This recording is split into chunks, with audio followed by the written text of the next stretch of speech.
चीज़ notice की है कि क्वालिटी पे बिल्कुल भी कॉम्प्रोमाइज़ नहीं करते, तो आई रियली अप्रिशिएट देम कि इनकी food quality, food serving is very better than others. Foodie हैं और हम लोगों को खाने टेस्ट करने का बहुत शौक इंसान सक्सेसफुल हो सकता है, लेकिन शर्त ये है कि उसको मेहनत करनी पड़नी है। था। और मैं यूएमटी से स्टडी कर रही हूँ मीडिया कम्युनिकेशंस, और हम लोग दोस्त बहुत फूडी हैं और हम लोगों को खाने टेस्ट करने का बहुत शौक है। लेकिन सियालकोट में क्या वैरायटी नहीं है, पिज़्ज़ा तो है लेकिन हर जगह सेम टेस्ट है। तो हमने सोचा मिस्टर जॉन नया नया ओपन हुआ है तो जाके चेक करते हैं, और हम यहाँ पर आए। उनका टेस्ट बहुत यूनिक है और बहुत मज़े का है। इनकी चीज़ स्टिक, इनका पिज़्ज़ा बहुत टेस्टी है। सियालकोट में और भी पिज़्ज़ा शॉप्स हैं लेकिन इनका टेस्ट सबसे यूनिक है और सबसे डिलीशियस है। अस्सलाम वालेकुम नाज़रीन, DNN न्यूज़ के साथ मैं हूं आपका होस्ट रहमान यूसुफ, और आज हम बात करने जा रहे हैं एक ऐसी शख्सियत की जिसने 13 साल पिज़्ज़ा इंडस्ट्री में काम किया और मुख्तलिफ रेस्टोरेंट्स पर जॉब्स भी की।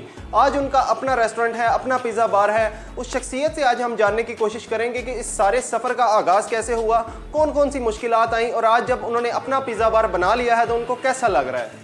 अच्छा जान मोहम्मद, मुझे ये बताएं कि 13 साल आपने स्ट्रगल की इस कारोबार में आने के लिए, मुख्तलिफ जॉब्स की, मुश्किलात तो बहुत आई होंगी। मुश्किलात तो बहुत ज़्यादा हैं। आपको पता है पाकिस्तान में क्राइसिस बहुत ज़्यादा है, और हमारा जो रेस्टोरेंट फील्ड है ये बहुत टफ जॉब है। स्पेशली जो ये मतलब ईद के दिन होते हैं, कोई वीकेंड्स वगैरह होते हैं, उसमें तो बिल्कुल छुट्टी वगैरह नहीं होती है। तो बस शुरू से फिर सिलेक्शन रेस्टोरेंट की थी, फिर मैंने अपनी फील्ड को चेंज नहीं किया और रेस्टोरेंट में ही अपनी स्किल्स को डे बाय डे मैं बेहतर करता गया।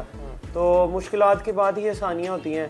तो काफ़ी लॉट ऑफ मेहनत करने के बाद जो है वो अगर आप ईमानदारी और मेहनत और लगन के साथ काम करेंगे तो इंशाल्लाह हर इंसान सक्सेसफुल हो सकता है, लेकिन शर्त ये है कि उसको मेहनत करनी पड़नी है। प्रेजेंटेशन दी कस्टमर्स को, तो मुश्किलात तो होती हैं कारोबार में, लेकिन मुश्किलात के बाद आसानियाँ भी होती हैं। जान भाई, ये बात हकीकत है? ऐसा सुनने में ही आया कि आप खुद पिज़्ज़ा तैयार करते हैं। जी बिल्कुल ऐसे ही है, और मैं उसमें दो रीज़न है। एक तो मैं अपने एम्प्लॉइज़ को जो है वो ये फील नहीं करवाना चाहता कि उनको ऐसा फील हो कि यहाँ पे एज अ ऑनर ये काम, मैं उनके साथ काम इसलिए करता हूँ ताकि उनको बेहतर काम जो है वो सिखा सकूँ, और उनके अंदर जो वो एक एज अ वर्कर बन के काम करते हैं उस चीज़ को ख़त्म करने के लिए आप एक फैमिली के साथ उनको लेकर जी एज अ फैमिली ट्रीट करते हैं। और फूड क्वालिटी के ऊपर हमारा किसी किस्म का कोई कंप्रोमाइज़। ऑर्डर कहाँ से आते हैं सियालकोट से? सियालकोट में मोस्टली हम जो है 5 किलोमीटर्स तक हमारी डिलीवरी रेंज होती है, लेकिन अगर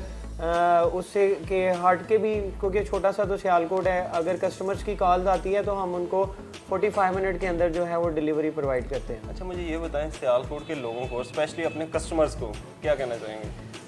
जितने भी हमारे वैल्यूएबल कस्टमर हैं वो हमारे लिए बहुत रिस्पेक्टेबल हैं, और आप जब हमें ऑर्डर करते हैं और हमारे फूड पे अच्छा फीडबैक देते हैं तो हमें बहुत खुशी होती है। तो जितने भी वैल्यूएबल कस्टमर हैं उनसे मैं यही रिक्वेस्ट करूंगा कि मैं आपका ट्रस्ट जो है वो कभी भी नहीं तोड़ूंगा। इंशाल्लाह मैं पूरी मेहनत और लगन के साथ, जिस उम्मीद के साथ आप हमें ऑर्डर करते हैं, इंशाल्लाह उससे भी अच्छी जो है वो फूड क्वालिटी आपको देंगे।